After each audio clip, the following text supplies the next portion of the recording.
These are my lessons learned on taking this starter out of a 2002 Land Rover Discovery. Let's go through these are the tools that I needed to get all these things out. So the first thing I took off in the wheel well was this cover plate or mud plate or whatever it is. And so it was an 8mm socket and 3 bolts. No problem. Then the next thing underneath, this one was a big deal. Took me forever to figure this sucker out. It has 1 bolt. This is the heat shield over the starter. It has 1 bolt right here. Right there. And it's a 10mm. And it's very hard to find. And then looking at the bottom of this thing, I'm like, how do you take this thing off? How do you take this thing off? There's no bolt. It just snaps on. It just snaps on. And then to get this out of the way, out of your way, I had to bend this area right here. I had to bend it a little bit to get it out of my way. I kept trying to do it without it, you know, with it there.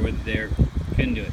So the heat shield has to come out of the way, and the heat shield has to go back. You can't like not put it back. Okay, so that's a 10. The first part is an 8mm, right? Okay, what else did I do? Oh, to take the wheel off, it was a 27mm. You know, I'm not going to show you that. I'm not going to show you anything. I'm just going to show you what I used. I did cut 2 wire ties. The starter, here we go. The starter has 2 bolts on it, right? And they're 8mm. And what I suggest is, what I read in here, these are dirty when they're in the car. So spray them out, you know, clean them out as good as you can with some solvent or whatever. Just spray it in there. And here's another way of, you know, look at that. That's my little modification to the, you know, so I could point it where I wanted. So that's there's a 13mm back here. There we go. And that's this nut here, and this just slipped on. It didn't have a clip or nothing. It just came off. So and then this is a really cool kind of extension, because when you put it together, let's put it together real quick. Let's see if I can't do it real quick here with one hand. I'm not getting it.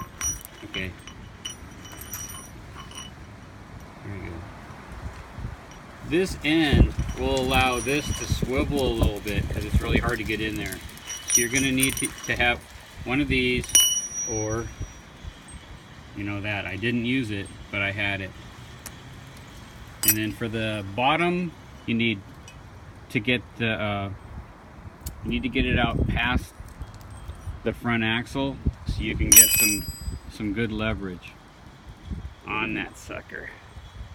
So that's what I used to get. They were really tight when, where'd it go? This is only about halfway into the head after I cleaned it. So you got to get, if it feels loose, you know, don't be putting that pry bar pressure on it. That's it. That's what I learned about how to get the starter out, and those are the tools. In summary, you have the 10mm there and the 1 bolt. You have the 8mm and 3 bolts on the side cover. You have a 27mm lug nuts. You have to cut 2 pieces of stuff off. You have 2 bolts on the starter. They both are really on there, way tight, super tight. Don't strip them. It's going to take some oomph to get them off, those 2 bolts. And then this is the hot wire. There we go. The hot wire and the hot little ignition. When you turn the key, that it feeds power to that. And have lots of extensions laying around.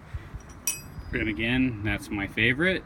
If you don't have that, then use this on the end. And I didn't use it, so I can't say it worked. All right, that's it. That's my summary of getting the starter out of the Discovery. There you go.